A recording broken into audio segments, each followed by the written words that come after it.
Hello and welcome to the News at 7, where we get to the heart of the day's stories and communities across Scotland. Tonight, the Scottish Government says it will amend guidance following a Supreme Court ruling on the legal definition of a woman. It should be clear to all of us in this chamber, regardless of our view on any of these matters, including in the judgment last Wednesday, that it has had a very significant impact on many people. We'll speak to an employment and equalities lawyer on how the ruling might be implemented. Also tonight, tributes continue for Pope Francis amid preparation for his funeral on Saturday. Clearly, he was even then suffering from quite badly. He was struggling to breathe, but he just made sure he spent time with every person in the room, greeting us, making sure that we felt welcome. And we'll have all the sport with Lewis. What have you got for us tonight? Well, Laura, it's getting to a crucial stage of the football season. We've been speaking to Glasgow City boss Leanne Ross as they look to take a step closer to silverware. And I've spoken to Outlander star Sam Heughan about getting into nature, marathon training and the end of the beloved show. Hi, I'm Laura McKeever. Welcome to the News at 7.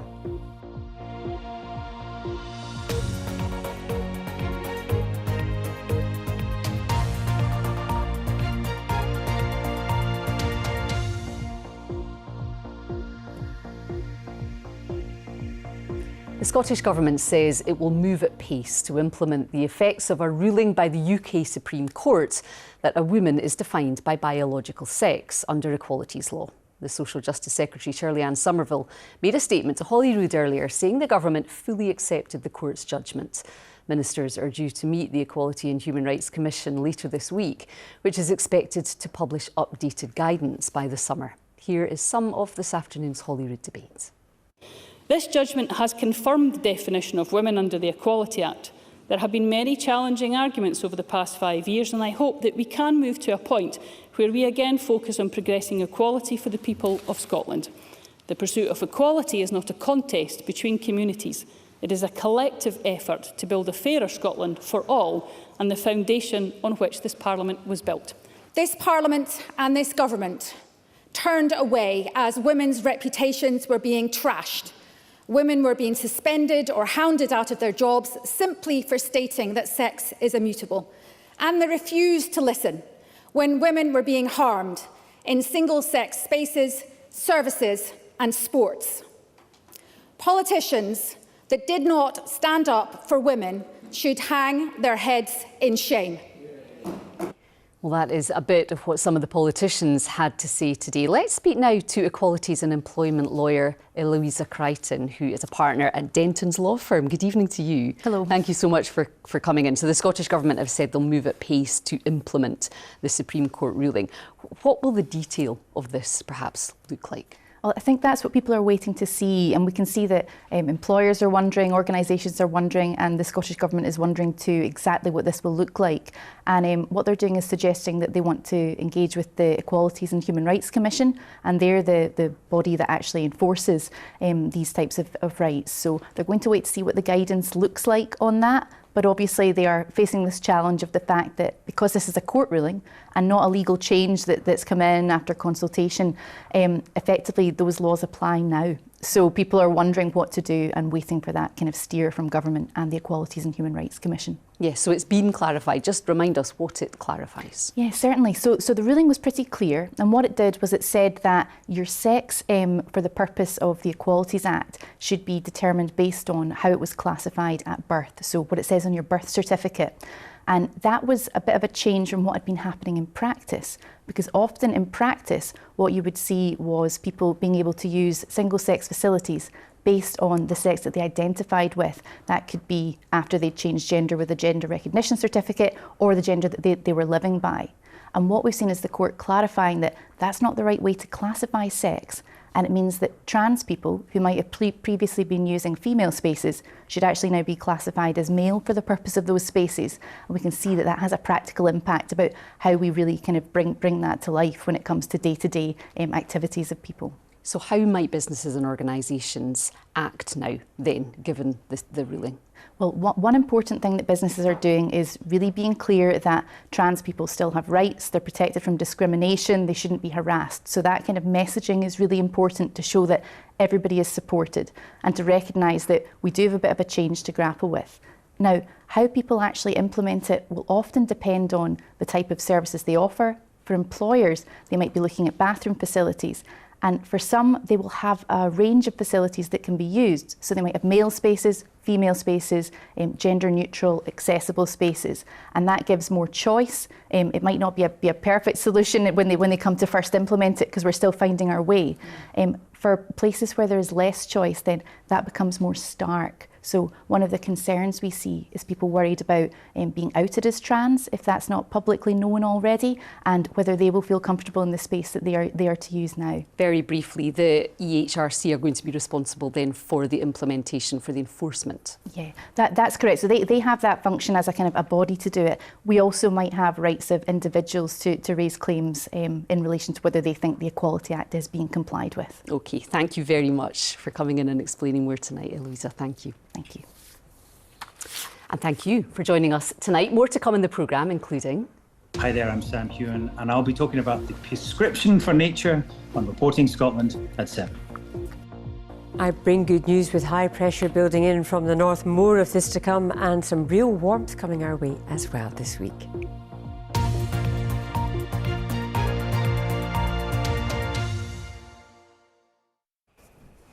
MSPs have paid tribute in Holyrood this afternoon to Pope Francis, who passed away yesterday at the age of 88. Preparations are now being made in Rome for him to lie in state from tomorrow. The pontiff will be moved to St Peter's Basilica for public mourning ahead of his funeral at the Vatican on Saturday. The process of choosing his successor will begin in May. Well, Cormac O'Hara is a theology student living in Rome. He saw Pope Francis make a brief appearance at the vigil at St Paul's Basilica on Saturday and is with us now. Cormac, good evening to you. Just give us a sense of what the atmosphere is like in Rome and around Vatican City at the moment. Largely, it's business as usual, if I'm being honest. At the moment, we're in the Jubilee Year of Hope, and many pilgrims have come to Rome for Easter. More than on an average year, and they're probably determined to not let the death of a pope get in the way of their plans. However, they probably got more than they bargained for because they had a pope dying at the same time as they have been in Rome.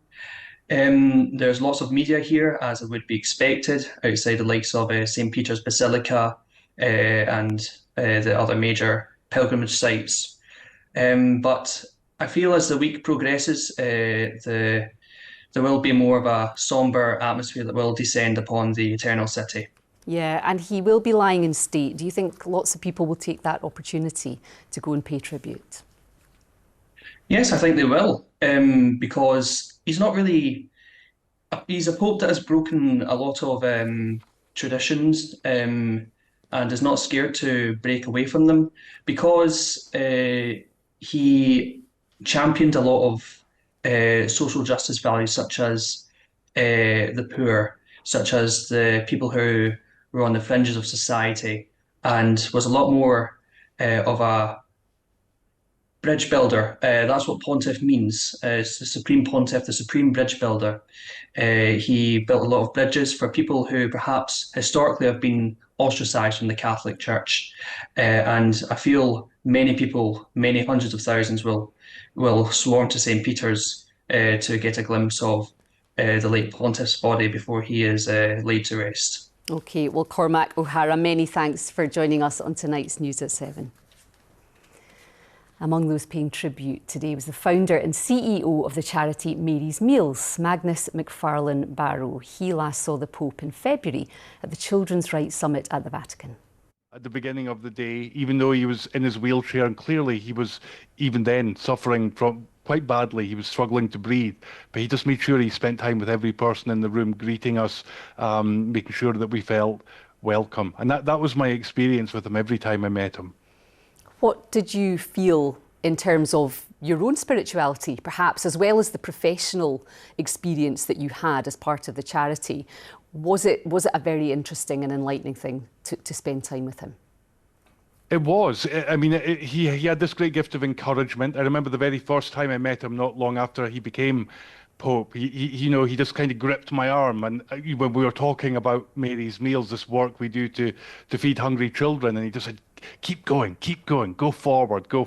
And so he was encouraging, and he was also extremely challenging. I think I found him challenging personally as a Catholic, as a Christian, someone who told us repeatedly, it's not enough just to use words. We need to put it into action, our faith. And he did that in a very radical way, with his simplicity, with his humility, I would say. I would say at the end especially, he really made himself vulnerable, and as his health deteriorated, still going out there, meeting people, spending time with them. So I think he was a great example of a different kind of leadership than perhaps the kind of leadership we're seeing in the world today.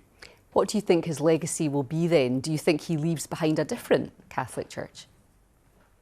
In some senses, I think that challenge I talked about was very real. I think he made it his business. I know it early on when he was Pope at a gathering of youth in South America. He said to them something like, "Let's go out and make a mess." I think he deliberately wanted to give us all a good shake, and I think he did that. I think he would say himself, there's probably so much more to be done. There always is. But I think he broke down a lot of barriers. I think he extended this, I would say, radical welcome to every human person, that everyone's of value, that everyone's loved, that everyone's invited in. And I think we've all benefited from that challenge, and long may that continue. Well, Magnus, thank you so much for sharing your thoughts with us tonight. Really good to hear from you. Thank you very much. Next tonight, the families of 3 teenagers killed in a car crash near Dumfries have received a 6-figure payout following legal action against the driver. 17-year-old learner driver Jake Loy lost control and crashed his Honda Civic into another car in March 2022. Finlay Johns, Ian Cannon and Tyler Johnson were all pronounced dead at the scene. I spoke to our reporter Hope Webb. Yeah, so Ian Cannon, Finlay Johns and Tyler Johnson, who were all 16 years old at the time of this crash, they were killed when the car they were travelling in collided with a second vehicle on the A711 Dumfries to Dalbeattie road. Now, the driver, Jake Loy, who was 17 at the time of the crash, previously pled guilty to killing his 3 friends by dangerous driving. He only had a provisional licence at the time when he got behind the wheel that evening. Now, in court, it was established that Ian Cannon had posted a comment on Snapchat before his death saying he was scared of Jake Loy's driving, saying he was swerving across the roads, and also that he was a terrible driver. The court also heard Loy was left scarred for life after suffering a fractured kneecap and hand, as well as bruising. 3 men in the second vehicle were also left seriously injured. And now the civil action has concluded and a settlement's been reached. Yes, we do now know that. The families of Finlay, Ian and Tyler all took legal action and civil cases were lodged. Those actions have now been settled for a figure over £100,000. Now, a statement from Digby Brown, which represented the families, I have that in front of me. I'm going to read from it. It says, "This was a truly devastating collision. 3 sons were lost in an avoidable crash, which resulted in life-changing and profound trauma to multiple families. It's also understood that a claim involving a passenger in the other car, the second vehicle that I talked about, has also been resolved." OK. Hope, thank you for the update. Right, let's get a roundup now of stories making the BBC News app in Scotland. Staff at Scottish Water are holding a 2-day strike over pay. Trade unions say emergency repairs may be affected. Scottish Water say their latest above-inflation pay offer is fair. A man and a teenager have been arrested after 2 women were seriously injured in an incident in Murray. Police were called to the Manbeam Place area of Elgin yesterday morning. Swimming pools and libraries are among some of the sites suggested for closure by consultants brought in by Scottish Borders Council to save money.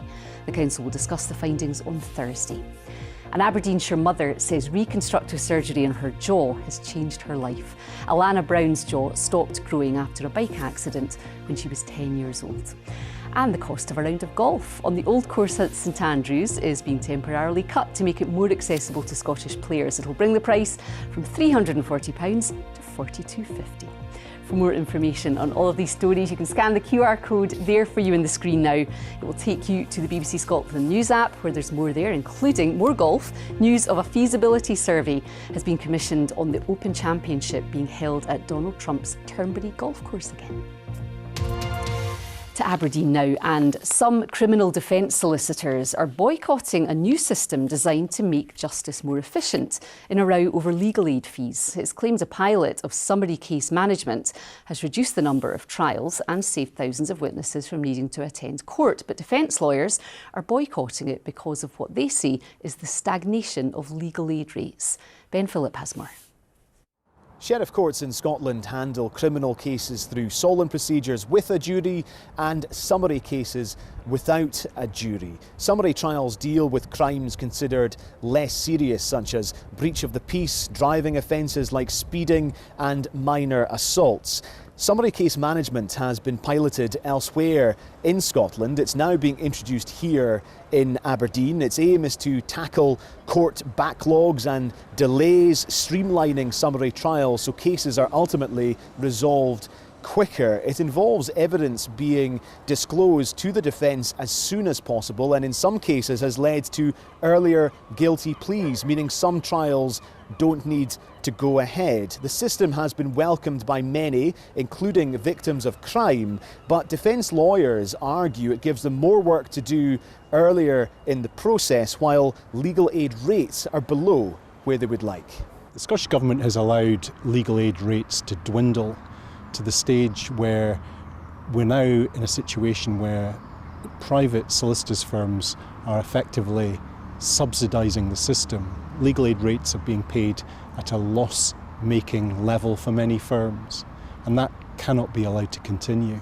In a statement, Victims Minister Siobhan Brown said summary case management has provided benefits to victims and to solicitors. She said the Scottish Government values the role legal aid provides, but recognises it needs improved, and a review of fees is underway. In the meantime, the boycott here in Aberdeen is set to continue. Ben Phillip reporting Scotland at Aberdeen Sheriff Court. Still to come, we have weather with Judith, and we hear from Outlander actor Sam Heughan. But first, it's the sport with Lewis. Thank you very much, Laura, and hello there. It is getting to the crunch end of the football season, and Glasgow City head coach Leanne Ross is hoping to end a trophy drought as her side fight down to the wire in 2 competitions. They're just 3 points off the top in the league and face Motherwell in this weekend's Scottish Cup semi-final, aiming to close in on a first piece of silverware in 2 years. I sat down with the City boss earlier today. Scottish Cup's always a bit different for everyone, a bit special. And the fact that we're playing at the National Stadium makes it even more special. So friends and family will be there, and the players want to go and put on a performance that they can be proud of, and hopefully get us through to the showpiece at the end of the season. Does that make your job harder or easier as a manager going into such a big occasion? Probably a bit of both. It's managing the excitement levels, just keeping everybody on an even keel. But yeah, the players just want to play, so they're putting everything into training. They want to be in that starting 11, they want to be in the squad, so they're pushing each other all the way to make sure that they're the ones that get selected for Saturday. You've won this competition a record 9 times as a club, but haven't done so since 2019, so what would it mean to go out there and lift this trophy this season? For me, it's obviously important. Yeah, the fact that we've not won a trophy since the last league title a couple of seasons ago makes it more special in terms of the opportunity to go and do that, but we've got a big game on Saturday before we can even start thinking about picking up a bit of silverware, so we need to focus on that and give Motherwell all the attention that they deserve, because they've got there for a reason as well. So we'll give them all the respect that they deserve, but we want to be out there winning that semi-final so that we've got the opportunity to play in the final come May. For you guys, you'll be frustrated at that silverware drought by your own standards, if you like, for a couple of seasons, but equally for outsiders looking in, it's great for the game, isn't it, that competition? So how do you balance the kind of the positivity that comes with the competition, but equally the disappointment when you miss out on trophies? Selfishly, we want to be winning everything. As a player, I was always like that. It's no different now that I'm in management, so I've got a group of players that want to go and win things as well, and that's the most important thing to them. They want to go and put on performances to make sure that they win games, whether it be in the league or in the cup, and that's what their full focus is on. So as a management team, as a coaching staff, we just need to do our job in terms of the preparation for the game and then allow the players to go and take over from there. What sort of statement would it make to go and lift 2 trophies this season? I know you won't get too carried away, but that would be a huge statement, wouldn't it? Yeah, and that's all we've asked the players to go and do, is to keep fighting on every front. So the fact that we've got an opportunity on Saturday to put ourselves into a final, we need to focus on that first and foremost, but then we've got 5 important league games to come after that. So we'll focus on them one by one as they come, but they'll need to be treated like cup finals as well because of the importance of them now. So the fact that we're still up there fighting is what everyone wants, and hopefully come the end of the season it's a positive outcome for us. Now to the men's game, and the Premiership post-split fixtures kick off this weekend with plenty at stake. This is how the table looks going into the final 5 games. St Johnstone a bit adrift there at the bottom, but just 6 points separate the 5 teams above them. Up the other end, the 2 top spots are all but decided, but the 4 teams are battling for European places below them there indeed, and there are just 3 points between Aberdeen, Dundee United and Hibernian. And it's been a rollercoaster season for the Easter Road side.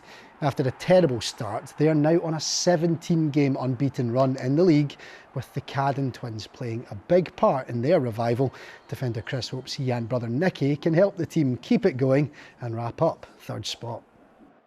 All my family come to most of the games now. They're not having to split themselves down the middle and try and watch Nicky or try and watch me. They come to most games, and I mean, Nicky's ticket requests are through the roof every single week now. So, but no, it's great, and it's something that it's you couldn't really imagine us sort of growing up and playing at one of the biggest clubs in Scotland, and also hopefully being successful here as well. It just sort of adds to it. So no, it's been great, and I've loved playing with him, and I think in terms of him as well, he's carried himself brilliantly, and how he's performed this season, he's been brilliant, especially off the pitch as well. All the boys love him. He's a great personality and someone that's been great about the place. And you can read more from Chris Cadden and also Dundee striker Simon Murray, who's been talking about his Scotland ambitions. It's all on the BBC Sports Scotland website for you there. So yeah, quite a scenario, isn't it, playing football alongside his twin brother there, Chris? Imagine having the same job as yourself. I know, imagine that. Unbelievable. Lewis, thank you. Cheers, Laura. Now, he is one of Scotland's most successful experts, and Sam Heughan's hit series Outlander has inspired audiences around the world to travel here and immerse themselves in the stunning scenery that's a leading star of the show. Now, to mark Earth Day, Sam's teaming up with the Worldwide Fund for Nature to inspire people to make the most of their natural environment. I caught up with him to find out more about the project and also ask him what we can expect from the forthcoming Outlander finale. My name is Sam Heughan, and we're in the southwest of Scotland, in Dumfries and Galloway. This is where I was born and raised. Yes, Prescription for Nature today is Earth Day. We're celebrating with the WWF. And they're just basically encouraging people to get outside more and to get their daily dose of nature. The UK is having a bit of a crisis in terms of mental health. And something so simple that we all know, but we probably don't think about much, is if you get outside for even just 20 minutes a day, it can make a huge difference to your mental health.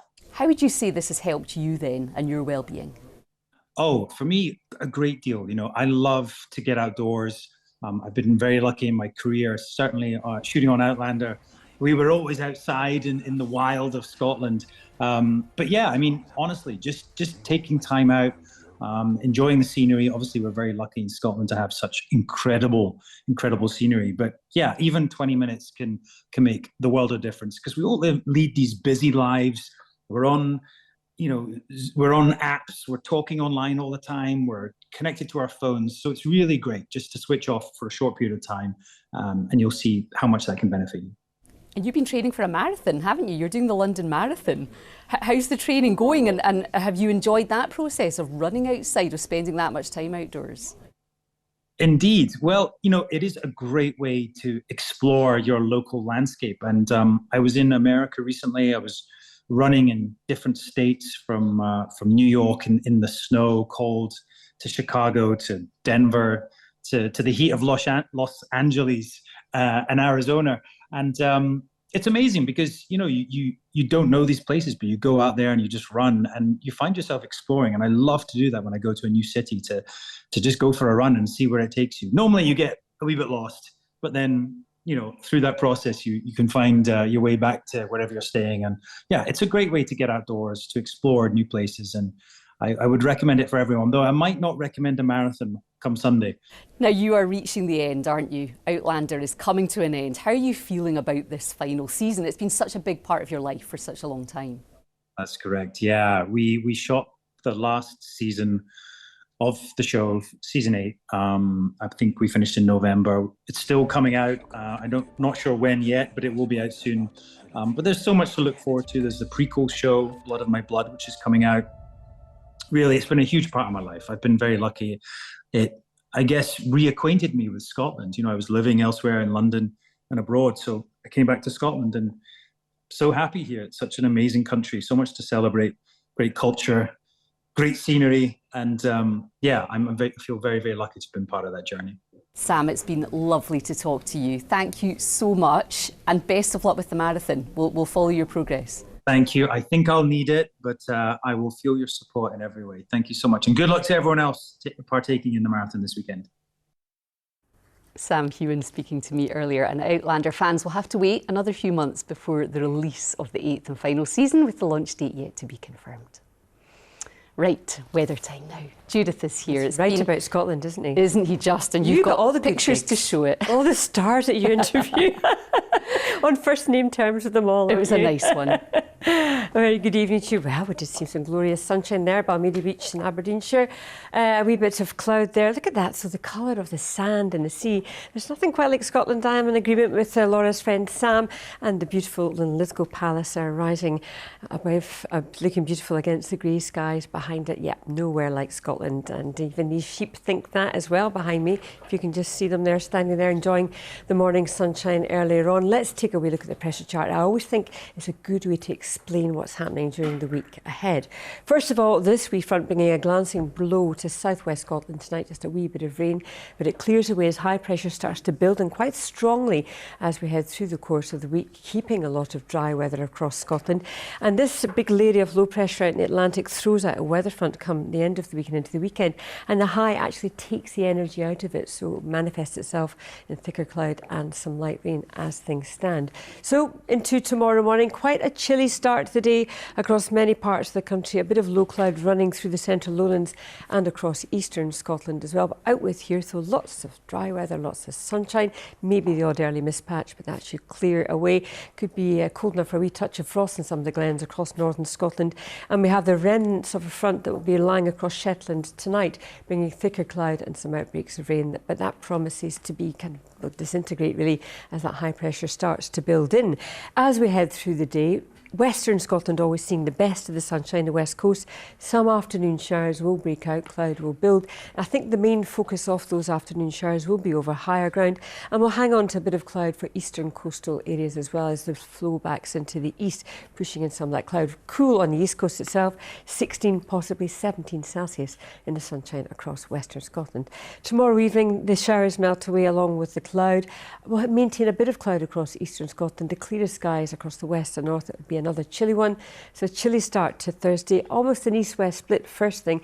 So some thicker cloud across eastern Scotland. That should thin and break, but maybe the odd spot of rain coming out of it initially. In the west, some really lovely weather, warm sunshine, 17, possibly 18 Celsius expected across the West Highlands. And so the outlook's looking mainly dry and settled. Sounds nice. That'll get us ready for May, which is usually nice, isn't it, Judith? Usually. Yeah, fingers crossed. Thank you for now. Thank you. And thank you for joining us tonight. I'll be back tomorrow night at 7. We hope you can join us then. Good night from all of us. Bye-bye.